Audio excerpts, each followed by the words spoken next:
anchor Shannon Bream spreads litter boxes in school hoax. Meow, meow.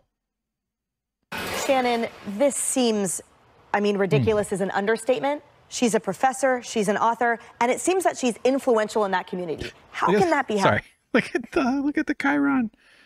Kids can identify as Tootsie Roll Pops. You hear that, America? Is your kid identifying as a Charleston Chew? Be careful. Is he identifying as a Skull? What's the one with the, not nougat? It's got toffee, the hard toffee inside a chocolate sleeve. Which one is that? Maybe a Baby Ruth. That is just horrifying. These fucking liberals, these lefties, goddamn Joe Biden. Now my kid thinks he's a Tootsie Roll. What am I supposed to do about this? This is why children should be owned by their parents and sent to child abuse academy over there down at the church, like in the old days. They still do that, by the way. They ain't slow that one down. Nobody ever talks about that fucking issue. This shows such a disconnect with everyday Americans. I think you can have conversations and debates over LGBTQ plus issues, and people want to have respectful conversations about that. But when you tell a kid they can be a Tootsie Pop, where I live in the Washington area, I have a lot of Northern Virginia moms who have kids in school who have told me that there are schools who are now having to put litter boxes in for kids who identify as cats. That's it. That's true. That's very true. Meow, meow. Kids want to just get... This one's been going on forever. You hear this repeated all over the place in content that I come across, at least. But it gets repeated. Why wouldn't you want to be a cat? They get to sleep all day. They can lick their own genitals. It's the best of all worlds. Pooping in a stinky box of small clay particles that kick up dust into your small cat face. I got a cat litter box. Did she climb up on the thing? Oh, God damn it. Ooh, nope. That was a risky turnaround there. No, I want her in a shot. I get disappointed when this cat's not up on the thing. Get up on a shot. Get up there. Climb up. We got a YouTube video to make. She's actually doing super adorable little bendy stuff. She's going, oh. Because I finally gave her attention. Yeah. That's Fox News. Recently, August 24th, worrying about cat. So when people hear this, oh dear, they're doing it again, Larry. Cat boxes. When we were in school, boys were either men or gay. That's all we ever were. But nowadays, kids are just pooping out little hair-filled nugget packets called cat shit. And it's got that toxoplasmosis in it. Every pregnant girl in high school is dying now. They think they're a knee-high to it. That's it. I'm trying to. And I think most parents at home are like, well, we've lost the storyline here. Yeah. Some legitimate conversations to have. But when you spin off this far, you're going to lose most Americans. Tootsie Pops. They put Tootsie Pops on the... I don't call them Tootsie Roll Pops. I used to eat those. Those are good. You ended up just getting frustrated. Just bite down on it. Will be backlash for people who think you've completely lost it. Yeah. Shannon. Yeah. They got those Tootsie Roll kids. You got the cat kids. What's next? Kids who want dignity. Kids who want to express their heartfelt, complex human internal world externally and have that recognized with safety and security. Oh, I'm old enough to remember not having to go through violence training, where I got dosed by a local violence officer during a simulation of being murdered by someone else. That's when boys were men and men were gay. When I went to school, we had to hide from tornadoes. We had to do tornado training. I didn't have to do nuclear training. They did nuclear training. Always anything to keep you scared. I think learning what to do during a tornado is probably somewhat sensible. Just like getting under your desk, putting your head, you know. But now they're just like, oh, just pick out, make sure you throw the cat. But wouldn't a cat box be a good thing in a school shooter situation? By the way, it'd be a great weapon to fling it at the school shooter. Pro wrestling taught me that one. Or fighting on the beach, or near a handful of dust. Dust is the best weapon. No samurai can dodge dust. Ha ha! You are now blinded and upset. You have been suddenly incapacitated by my dust move. Well, that's what cat boxes are perfect for. I will sell you some fucking cat litter. I built a beautiful custom double sifter. The bottom tray is like you know, that gray carry tote that busboys use at restaurants. It's one of those. That's what they're for. But the cat box I have fits into that, so I drilled a bunch of holes in the cat box, and I elevate the cat box using these like other pieces of plastic. And I got this called chicken crate. I don't know what it's called. It's the white crate stuff that they put in the lights. I used to use them for fish tanks. I designed and built a fucking double sifting cat box. It's really beautiful. It works incredibly well. But it produces, and I use the pellets. So you either get the clay with the powdery clay clumpy shit that's got a bunch of chemicals and like anti-odor shit in it, or these pellets. I guess you can buy them. They sell them for like furnaces and stuff. They're just like processed pellets, sawdust turned into pellets. And the cat loves it. She's never not shat in the box. She's really good about it. Aren't you? Aren't you good about the cat box? Look at her. She just stretched out. She's so desperate for attention. Somebody adopt this fucking cat. She needs better than what I can provide. So anyway, I have bags of fucking cat litter. I fill up this one bag thing, this garbage bag. I put it in there, and when I'm shaking it, I get wafted in the face by a big cloud of ammonia from my sawdust, piss-soaked sawdust that is produced by these pellets disintegrating under the relentless production of cat urine that this thing does. She's alive every day. Every fucking day, man. Pet me, feed me. I can't do it. I mean, I do, but I'd rather not. I'm not a cat guy. I love her to death, and I will cry. I will cry like a little bitch. I'm sorry. I will cry like a big grown man. I'm gonna cry I'm starting to tear myself up just talking about it. I know it's gonna be a really emotional day for me. I have a lot invested in this poor animal, but I'm super broke. It hurts for me to get down on the floor because my fucking hands. I mean, I've gotten better about, you know, I'm good at using my fists now. It's just not a good situation. I don't want all the responsibility. I'd have to borrow money if she gets hurt. You know what I mean? If I have to do some vet stuff, that's just irresponsible. It's a terrible situation. And that's why I'm enrolling her in my local high school, so she can prove these freaks right. This set is also the show that's called Outnumbered.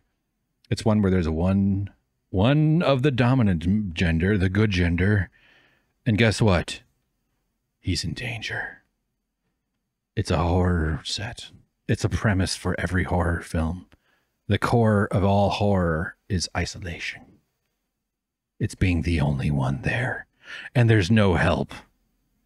And your cell phone, every movie, in order to be watchable, I tweeted this, but every movie has to start, if it takes place since like smartphones and shit, every character in every movie has to go like this. It has to go, signal's not working. Phone's not working. And then they put the phone down, and now you can have a movie where people talk to each other. Or the movies are usually just about people texting, so you get to read the on-screen text, which, by the way, I would be very good at doing that animation. And then going crazy based on social media stuff. There's also movies like that, too. Stalkers and all kinds of stuff. But, yeah, that's why the 90s, that's why movies set in the 90s are going to be a mainstay. Because we have enough, stuff that's around to build the sets out fairly easily, and we don't have to have fucking cell phone conversations all the time. But yes, this is a horror set right here, because you can probably already tell the man is outnumbered by the weak gender, but in groups, in packs, they're dangerous, and they have nice hot legs with their well manicured shoes and stuff. And that makes people's IQ go down when they look at it. And they point their legs at you. Look at this guy. And now he's this scene. The one on the left there, she's wearing pants, which are slender pants, but they mean that this is not the pack at full force. Normally it is all above the knee skirts. I know I'm in dangerous territory here with my how I am being. And they also, I'm pretty sure this is a rule. I think this came out, but they're not allowed to wear, they all have to wear like monochrome stuff. They have to wear, they don't wear a lot of busy patterns, I guess, is what I imagine is the case. At least from what I can remember. You got to have those newscaster legs and those single color dress / pantsuit thingies. But the man can wear the traditional garb of a rich asshole, which is a suit. Suits are fairly comfortable. We did design a world where the women have to put on all kinds of extra work and expense and effort and toil and emotional investment and discomfort and inability to run or flee or chase. And that's how women's clothing looks. And they have to paint, they do art drawings on their faces every day. You know, I'm not trying to say like I'm against that. Hey, if men did that, that's great. I think it's fine. Humans, you have to kind of come to terms with the fact that humans want to adorn themselves with different things. I don't think I could persuade people out of that. I find it very distracting. I think makeup is just like, ugh. I definitely would be one of those ladies that didn't do makeup. I'd be like, I'm not doing fucking makeup. What are you, crazy? Although I am thinking about drawing back all my hair when it all falls out. Getting it inside the nose will be tough. But men's suits, men's clothing tend to be pretty breathable. Wool suits it's like really thin, nice wool. They're comfortable. I've worn a suit. It's been years. What the fuck am I talking about? But yeah, they're out now. He's outnumbered by the dangerous ones. Okay. And wouldn't we all like to be in that position? See, they're hitting you on all these different levels. I want to hear you talk about the cat box again. Have a lot of Northern Virginia moms who have kids in school who have told me that there are schools who are now having to put litter boxes in for kids who identify as cats. It's going too far. It's going too far. They had to install a 10,000-gallon tank because one of the kids at the local school identified as a manatee. And manatees only eat grasses that grow on the bottom of the Florida Keys, Everglades and stuff.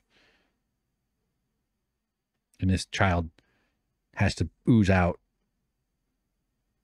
14 gallons of pea-soaked manatee poop into this 10,000-gallon pool. And they did it. They did it because of the woke mafia, the leftist mind virus or whatever.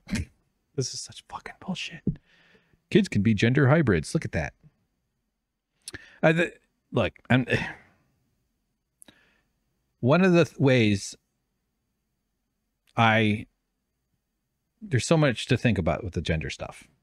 There's lots of stuff to say. It sucks that from what I can tell, and I hope I'm wrong.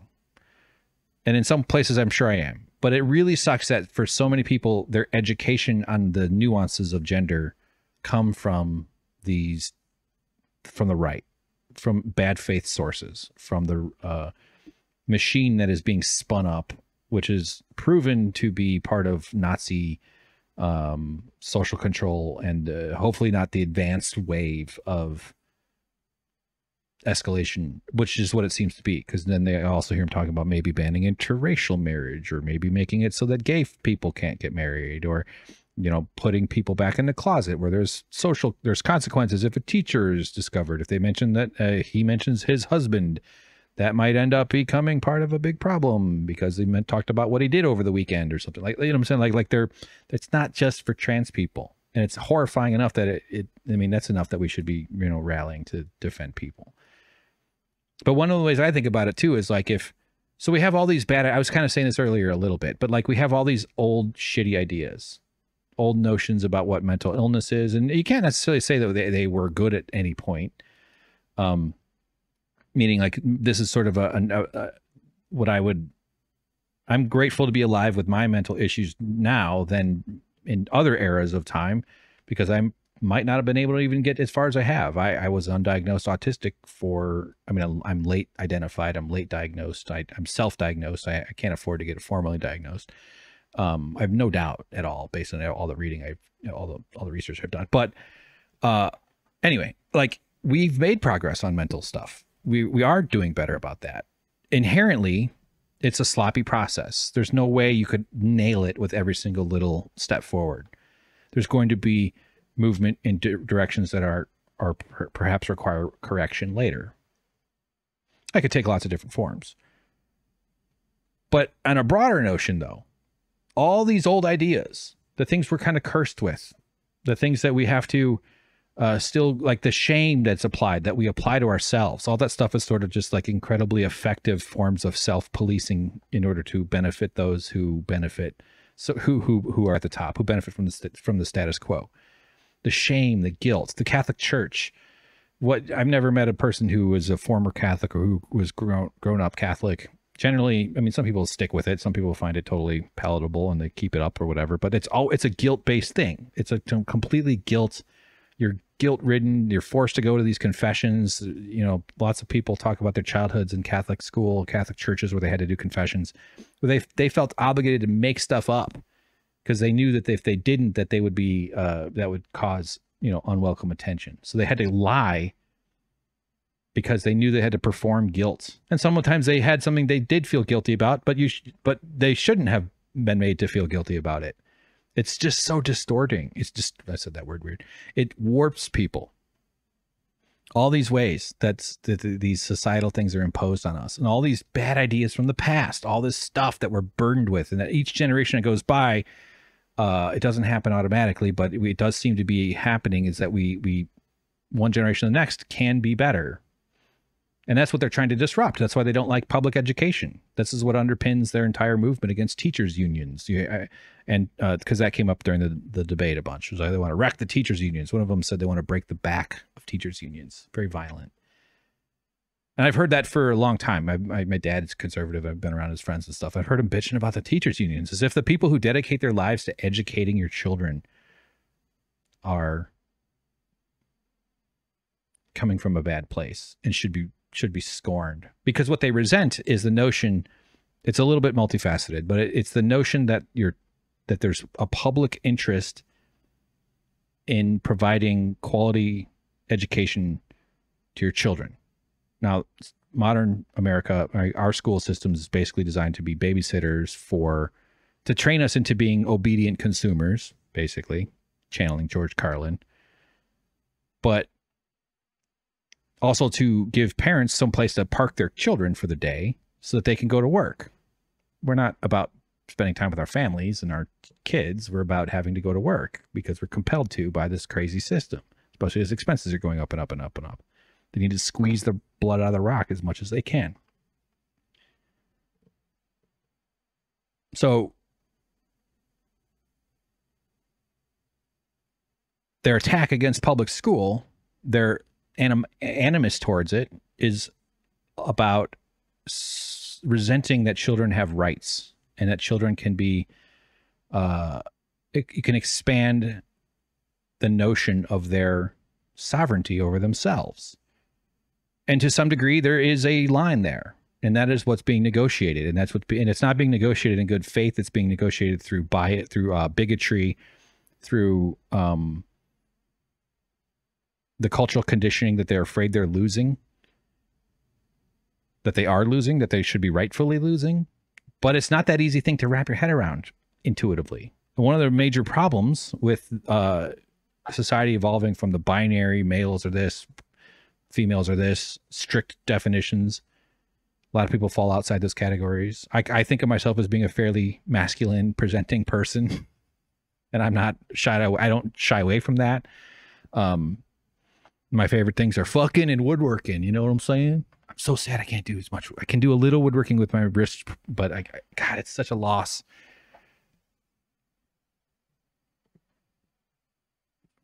But I've never felt comfortable within the masculine thing. I mean, like, it always seemed to me just like exhausting just to observe it. All the guys around me in all these different situations in my life throughout my years.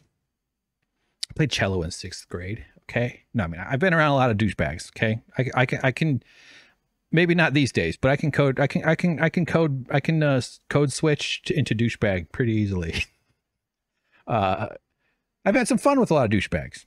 Back when I lived in Chicago, I was on 4 softball teams for a good stretch for several years. Maybe like 2 of those years I was 4, but like it was at least 2 or 3 softball teams a week. But there was one where I was one week where I played 4 nights a week and 4 different softball teams, including a couple co-ed, like a couple mixed ones, which was a lot of fun. A lot of drinking. Been in a lot of bars. Stand-up comedy. You know, so we've all had our own journey through the masculinosphere. And I find it always so fucking exhausting because they're so scared. They're always just so fucking insecure. Not every single person, and people generally can land into authentic spaces. But whether you realize it or not, how much conformity you have been kind of imposed, had imposed via just general social pressure, peer pressure. And part of the issue is that it's more complicated to actually recognize the blending of human gender and the language around it. And it's really unfortunate, though, that a lot of people are getting their education from it, not from sources who are teaching the nuance and teaching the honest, good faith science that there are intersex people. I don't know if but like my model for it is a binary star system where you have two poles, and within those, masculine, feminine, you can kind of, although I think that eventually maybe there's a world where those phrases don't necessarily even apply, or if they do, they're in completely different. The context is totally different because you have very masculine women, you have very feminine men. You have very masculine men, that's a little bit it's oversimplified, but there's motion to a star system. I mean, you can orbit one or the other, but you can also orbit the other if you flow that way. That's okay to flow that way. And some people happen to be chemically, biologically, like internally, their heart, their whatever, their soul might not match with the body type that our society demands it matches with, because human sexuality is very fluid, as is the variety of just how two DNA packets fold up with each other and produce a person. And nobody should be excluded from their own humanity because our old dummies, the old ideas of the past, were simplistic and very useful. What helped me, and I still, obviously I don't have the language for it, I'm sure I'm tripping over it, but like the part of what helped me with it is that, like, to comprehend gender as a work category, as a way of differentiating people in order to assign them types of work, types of labor, such as with the nuclear family in the 1800s, as we were transitioning as a society from agrarian economies to industrial economies, and eventually to information and service economy, which is where we are now. But what they imposed on people was this really wretched concept that the man was the king.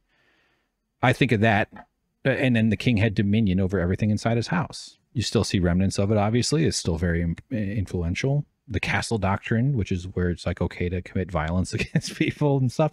And I'm not even against committing violence against someone who invades my home. I'm not a pacifist. But so much violence was vectored through the family because of that, because of the dominion of the father over his wife and everything that came out of her, including the children and her sneezes. Why did I have to try to make a joke there? Because all this work had to be performed in the house too. All in service of the capitalists, by the way. Social reproduction, raising the kids, cleaning the floors, it sucks to do all that work. It fucking sucks. And that's also partially why living alone, why the isolation of our world, the atomization of us into our own little things, and then we get all fucked up emotionally, that we struggle to form relationships and live in pair bonds or communal situations. You end up having to do all your own housework. So there's that's a tax that you don't realize you're paying.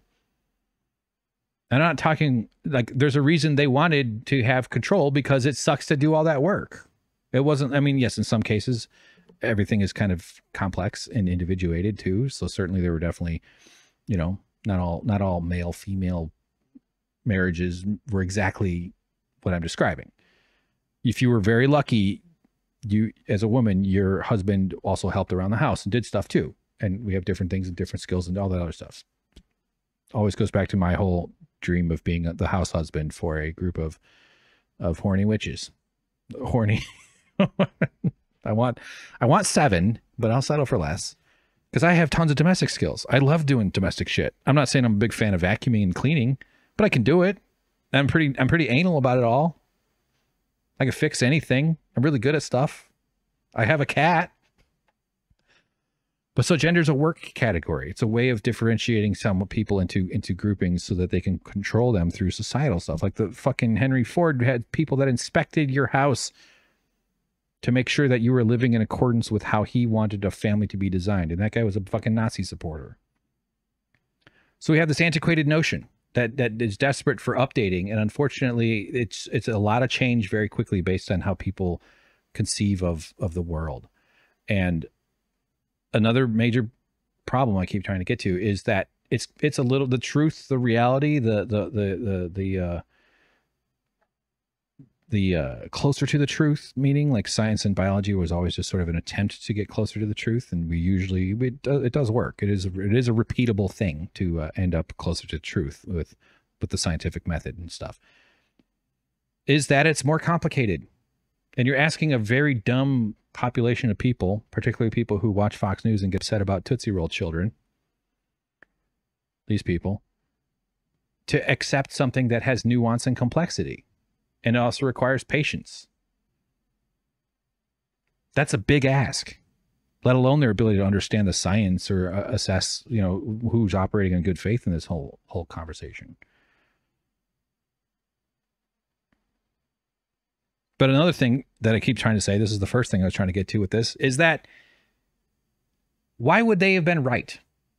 Why would the people who we are trying to reject, the old ideas, the shame creators, the guilt creators, the ones who inject society with all this stuff, the people who kind of mocked up this whole goddamn thing, the people who painted the set of our world with all this stuff that we're all burdened with, particularly in the realms of like mental care and mental health, mental benefits and stuff like that, mental community and assurance. And they were wrong about so much. They're not even faulting that. It's almost like it's just harder to get things right than to get things wrong. So the likelihood of being wrong about things is generally higher than the likelihood of being right. Just the way it's easier to miss a field goal than it is to hit a field goal. Which is actually a sneaky way to describe how entropy works, by the way. Things that are disarray is far more likely than array. It's really that simple. It's all about probability. So of course they were going to be wrong. But why would they have been right about gender? Why would they have been completely right about male, female, exactly, you got to fit into this male bottle, that female bottle? Because you know what they did when they didn't, to people who didn't fit into the bottle? And some people naturally fit into the bottle. Some people are close enough that they can bend themselves and to fit into the bottle and kind of conform in some ways. But a lot of people had to live really unhealthy and incongruous, which means a lot of internal tension, lives to fit into that bottle. And that was really painful for them. A lot of dudes in the closet, a lot of ladies in the closet. And some people just couldn't fit into any of those bottles. And those were people that read up on the witch. I think it's Sylvia Federici wrote a bunch of stuff. I started reading one of her collection of essays about the witch burnings. We have this kind of notion of the Salem witch trials in America being like, oh, gee, they really went nuts there. But like that was partly, that was the continuation of a tradition of these hysterical witch hunts that were usually highly gender oriented around people who weren't conforming to the social strictures, to people who were queer, who didn't fit into it. Maybe they were non-binary. You know, they were expressing natural human variation. Maybe they were, and a lot of autistic people were certainly swept up into things because among, not that it's a universal commonality for autistic people, but it's the bending, contorting your psyche and your personality to fit into this world is what sort of is masking. It's a complicated thing. And that's what I was doing my entire life without even knowing I was doing it until it kind of crumbled around me. That's why my last several years of life has been so fucking weird and stressful. I think it's kind of a major reason my hair's falling out, honestly. Among the reasons, it's all interconnected. So they burned them. They created these crazy events where you had to tell on 5 other girls who were witches. And so it was all about this incredibly violent imposition in order to impose this stuff. And in America, you ended up with that kind of thing happening. Then you entered the industrial era with people resisting capitalism and the factories, and they saw the misery around them. And there were people, there were gay people, there were lesbians, there were non-binary people, there were queer people, call them whatever word you need. And there's always been a kind of evil immune system to try to make those people feel on the outs. And it ends up that people ended up with a lot of like violence sometimes, for sure, but also just the psychological wounding of not being your authentic self here during your life. And that can drive you towards other maladies, addictions, and, you know, dysregulations and stuff like that. So they're trying to keep everybody bottled up into these two gross milk bottles. You're either Triple H or Pamela Anderson. One of the two. Conform, or the immune system's going to kick in and you're going to be ostracized. You're going to be treated like shit. Or maybe you get lucky, you live in a family that they love you anyway, because not everybody always falls into the exact rigidness of it. But the right wing loves this conformity. They're and highly conformist is a major part of the conservative mindset. So why would they have been right about gender, though? Why is that something you wouldn't evaluate? You wouldn't look at and say, yeah, you know what? There is actually, I should open my heart and my brain to the concept that they were probably not, they probably didn't nail it. The people who wrote a society, wrote the rules of society to allow for the torture engine that is slavery, the rape engine that is slavery, the violence. Do you think we're just going to go with them on gender? Of course they were wrong. Of course, it is more complicated, and it's beautiful, and it's a shame that we try to inhibit it.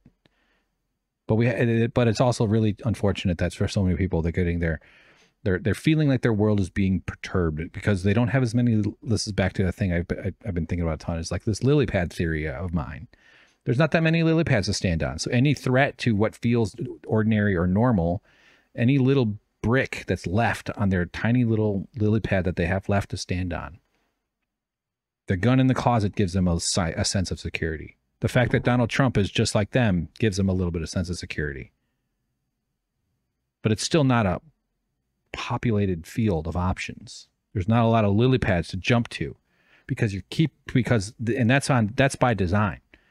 And your conception of a simple world where men are men and women are women, exactly the way they're supposed to be.